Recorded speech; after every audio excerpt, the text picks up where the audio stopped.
Good morning. I'm Fumiera, your tiny but spicy news sprite, and this is your April 3rd Morning World News Briefing. And I'm William, here to untangle the planet before coffee starts pricing itself in crude oil futures.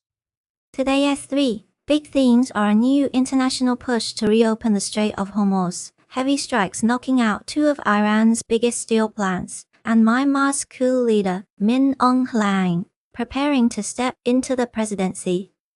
So today's breakfast combo is shipping chaos, industrial damage, and a military ruler changing clothes without really changing the script. First headline. The Associated Press reports Britain gathered diplomats from more than 40 countries to pressure Iran into reopening the Strait of Hormuz, after attacks on shipping turned one of the world's most important oil routes into a near choke point. That matters because Hormuz is not some tiny side alley for tankers.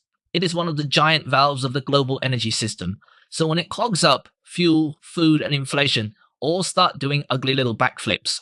AP says shipping traffic has slowed to a trickle, commercial vessels have been attacked, and governments are now discussing diplomatic pressure first, because almost nobody wants to force the passage open while missiles, drones, and mines are still in play. In plain language, everybody wants the oil lane open, but nobody is volunteering to be the first guy walking into the exploding hallway. Second headline. The BBC says Iran's two largest steel plants have shut down after multiple rounds of US-Israel airstrikes, with one company estimating a restart could take at least 6 months, and possibly up to a year. That is a huge economic punch. Steel is not just metal sitting around looking tough. It feeds construction, manufacturing, exports, and supply chains. So this kind of hit can bleed into jobs, prices, and basic industrial capacity. The BBC notes Iran is the world's 10th largest steel producer, and the shutdowns could deepen the wider wartime pressure already hitting infrastructure, medicine transport links, and internet access inside the country. So the war is not only about missiles in the sky, it is also about whether a country keeps enough industrial bones intact to stand up afterward. Third headline. In Myanmar, the BBC reports coup leader Min Aung Hlaing is set to become president after a tightly controlled election and parliament process dominated by his allies. Which is basically the political version of putting a different hat on the same boss and calling it a fresh start.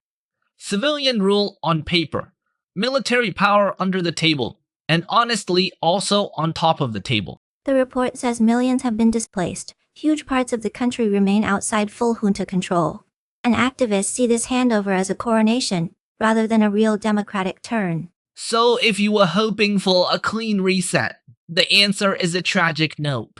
Myanmar looks stuck in a long war of exhaustion, repression, and survival.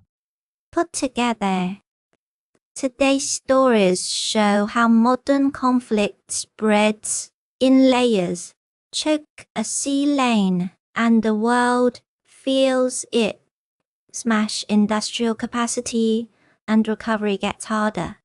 Lock in military power, and the nation stays frozen in fear. Tiny summary.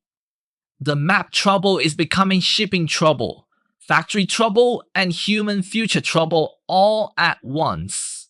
Very efficient in the worst possible way. I'm Fumiera. And I am William. And this was your tiny but spicy morning world news briefing.